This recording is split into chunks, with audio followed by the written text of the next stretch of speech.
सोचिए आप एक शाम अपना शिफ्ट खत्म करके घर जाने के लिए बस पकड़ते हैं। बस अपनी स्पीड से हाईवे पर आगे बढ़ती है।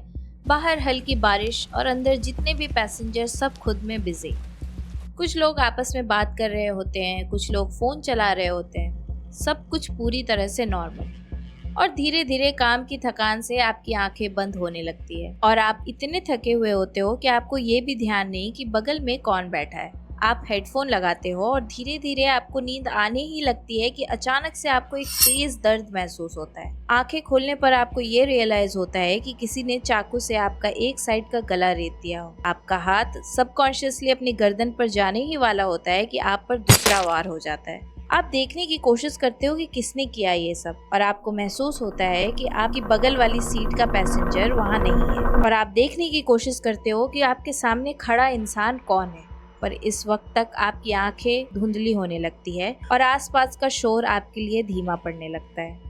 और फिर आपकी सांसें इस दुनिया से हमेशा के लिए बंद हो जाती है।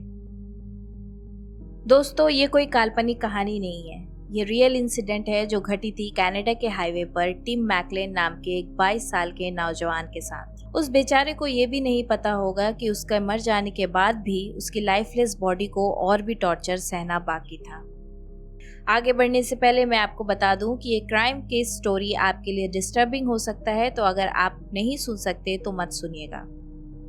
30 जुलाई 2008 की शाम टिम मैकलेन नाम का एक 22 साल का जवान अपनी शिफ्ट खत्म करके वापस घर आने के लिए विनिपेग जाने वाली बस बोर्ड करता है और बस में बने टॉयलेट के जस्ट आगे वाली सीट पर जाके बैठ जाता है। अपनी गर्लफ्रेंड को फोन लगाता है और थोड़ी देर बातें करता है। इतनी देर में बस अपने पहले स्टॉप एरिक्सन पर आके रुकती है। अभी उसका घर आने में कुछ देर और थी। वो अपनी गर्लफ्रेंड से खुद का ख्याल रखने को बोलता है और फोन डिस्कनेक्ट करके चढ़ते उतरते पैसेंजर्स की तरफ देखता है, फिर खिड़की के बाहर देखने लगता है। शिफ्ट की थकान ने उसको इतना थका दिया था कि उसे नींद आ रही थी। उसका माइंड काम नहीं कर रहा था और सिर्फ वो ये सोच रहा था कि कब वो घर पहुंचेगा। यहीं से विंसेंट ली, एक 44 साल का आदमी, सनग्लासेस लगाए, शेव्ड हेड, सर पर कोई बाल नहीं, वो भी बस को बोर्ड करता है और बस के सामने वाली सीट पर जाके बैठ जाता है। बस वहाँ से चल पड़ती है और सभी लोग खुद में बिजी हो जाते हैं। इधर टिम मैकलेन की आंखें बंद होने लगती है और वो खिड़की के सहारे अपने सर को रखकर बाहर की ओर देखने लगता है और अपने आंखों को झपकने से रोकने के लिए वो बाहर की सीनरीज को देखता है। बाहर बारिश हो रही थी, अंधेरा था और सब कुछ शांत था। फिर वो एक नज़र बस में बैठे लोगों की तरफ दौड़ाता है और सभी लोग अपने में बिजी होते हैं। थोड़ी देर में बस रेस्ट स्टॉप पर पहुंचता है और यहाँ कुछ लोग उतरते हैं जिन्हें कुछ रिफ्रेशमेंट चाहिए होता है, कुछ लोग चढ़ते हैं। इस वक्त तक बस पूरी फुल हो जाती है। विंसेंट ली अपनी आगे वाली सीट को छोड़कर टिम मैकलेन के बगल में आके बैठ जाता है। इस वक्त बस पूरी भरी होती है और टिम मैकलेन को इसमें कुछ भी एबनॉर्मल नहीं लगता है। वो फिर से बाहर की तरफ देखता है और ये सोचता है कि बस यहाँ से कब चलेगी और वो कब अपने घर पहुंचेगा। उसे नींद भी आती रहती है और खुद को जगा हुआ रखने के लिए वो हेडफोन लगाता है और आंखें बंद करके गाने सुनने लगता है। गाने सुनते सुनते ही उसकी आंखें लगने लगती है और वो नींद में जाने ही वाला होता है कि उसे महसूस होता है कि किसी ने उसके गले को किसी धारदार चीज से रेत दिया हो। दर्द के मारे उसकी आंखें खुलती है, पर वो इतने दर्द में होता है कि वो हिल ही नहीं पाता है। वो आंखें खोलकर अपने बगल में देखने की कोशिश करता है तो उसके बगल की सीट उसे खाली मिलती है।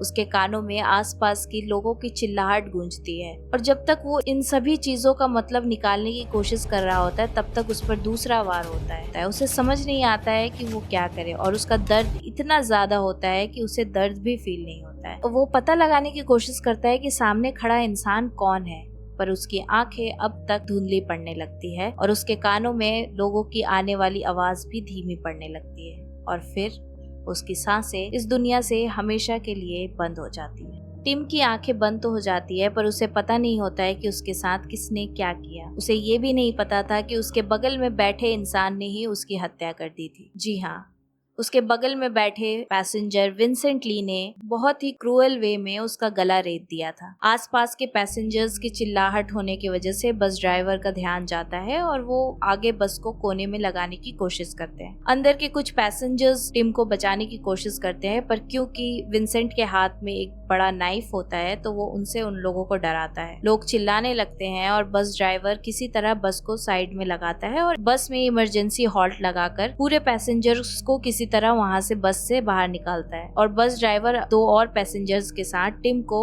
बचाने की कोशिश करते हैं। अब तक टिम अनकॉन्शियस हो चुका था और किसी को नहीं पता था कि वो जिंदा है या नहीं, पर विंसेंट उन सभी को डरा देता है चाकू से और सभी लोग वहां से बाहर निकल आते हैं। ये घटना इतनी तेजी से हुआ रहता है कि टिम ने बस को 6:30 बजे बोर्ड किया था और उसके साथ ये घटना 8 बजे तक हो जाती है। तो मतलब 2 घंटे के अंदर उसने बस को बोर्ड किया, अपनी गर्लफ्रेंड से बातें की और उसकी जान चली गई।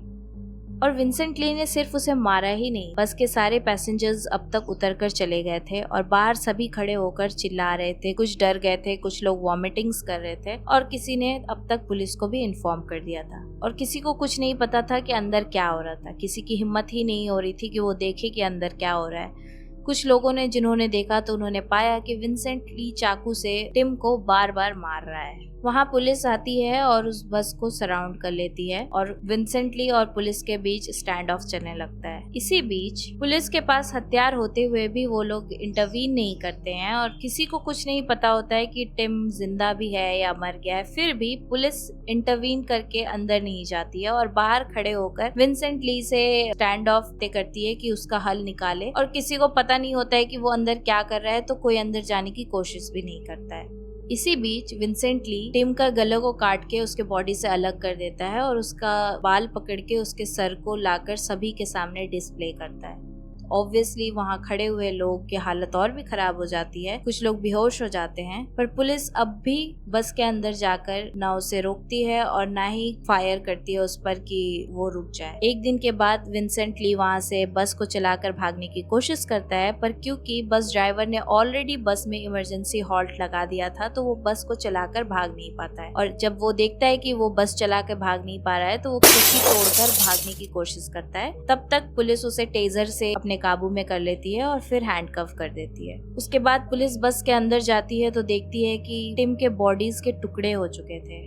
उसके बहुत सारे पार्ट्स वहाँ से गायब थे, जैसे उसके आंखें वहाँ से गायब थी और उसके कान, नाक, जितने भी बॉडीज के छोटे छोटे पार्ट्स है सब वहाँ से गायब थे। कुछ बॉडी के पार्ट्स उन्हें विंसेंट ली के पॉकेट्स में मिले और कुछ बॉडी के पार्ट्स वहाँ से गायब थे, जिसका मतलब ये था कि विंसेंट ली ने उन बॉडी पार्ट्स को खा लिया था। जब पुलिस ने उसे हथकड़ी लगाई तो वो कॉन्स्टेंटली ये बोल रहा था कि मुझे इस बस में ही रहना है, मुझे इस बस में ही आखिरी तक रहना है और मैं इस बस को छोड़कर नहीं जा सकता। पुलिस उसे हिरासत में ले लेती है। वहाँ के लोगों को दूसरी जगह ट्रांसफर किया जाता है, उनसे उनका इंटरव्यू लिया जाता है, पूछताछ की जाती है और किसी ने भी वहाँ ये नहीं बताया कि विंसेंट ली कुछ एबनॉर्मल था या फिर वो कुछ ऐसे बिहेव कर रहा था कि लोगों को शक होता कि वो ऐसा करने वाला है।